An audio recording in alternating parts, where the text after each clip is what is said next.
In this video, I'll take a look at the head and shoulders pattern. The head and shoulders pattern is one that is recognized by most traders. It's very commonly traded, so of course you want to know about it. A head and shoulders and an inverse head and shoulders, because there's two directions that you can trade it, looks something like this in the case of a head and shoulders, and an uptrend.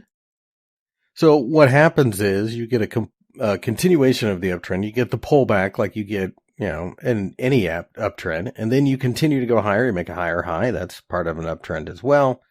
You pull back a bit, and then this hump over here doesn't make a new high. So this is a shoulder, that's a shoulder, and that's your head, hence the name. You can draw a line from these little dips between the head and shoulders, between each shoulder and the head, I should probably phrase it as.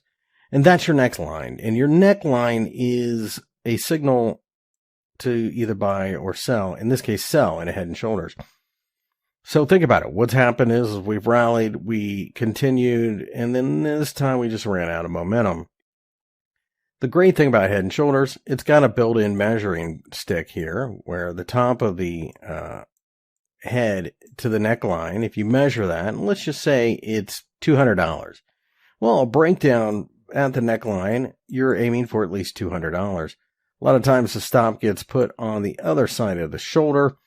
And quite often that automatically gives you at least a positive risk to reward ratio, sometimes 2, sometimes 3 to 1 automatically.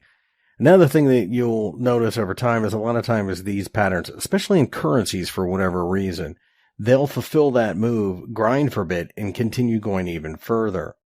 So that's the head and shoulders. The inverse head and shoulders, as I'm sure you have guessed, is simply the bullish version of this. In a downtrend, you'll see something like that. You've got your neckline, you've got the measurement, you got your target. Should be noted, it can be angled like this. It does not have to be straight up and down 90 degrees, so sometimes, they'll actually look more like this, and then you draw your line like that. Same thing with the inverted head and shoulders. So let's take a look at these in the wild, and you can see exactly what I'm looking for here. And there's your neckline. So you can see that the pattern does play out, right? So here is your neckline, and here is the height of the head to neckline. And you'll notice that we clearly hit the target without too many issues. And in fact, hit that area a couple of times. Not a huge surprise because a lot of times these areas get visited more than once. And finally, over here in Tron, this is a 4-hour chart. You can see that we had been rallying. We got a nice rally there, a bigger rally, and then kind of ran out of steam. Let's go ahead and draw our neckline. You can see that you could have put your stop loss here. Your measured move was 6 cents. So from 21, you're looking for a move down to 15. And you did, in fact, get it. Wasn't right away, but it did happen. Never threatened your stop loss. You will find that head and shoulders patterns are followed by quite a few traders, mainly because they're obvious. They catch a lot of people's attention. Higher time frames are much more reliable than shorter time frames, as is the case with all technical analysis patterns. Let's take a look at MACD. And you can see that we had a crossover at an extremely high level right here at the top. And then by the time we got down here, we were well below the zero. So that, of course, would have caught the attention of somebody who was a MACD trader.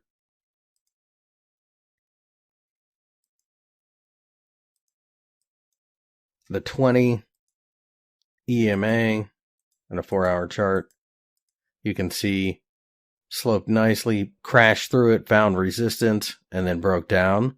That would have been a signal for somebody using the EMA.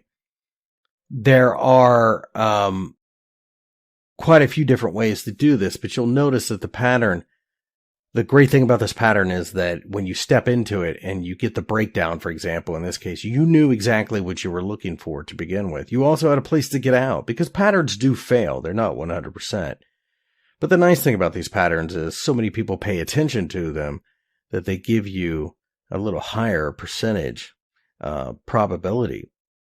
In the next video, I'll take a look at something called a doji candlestick and the myriad of different types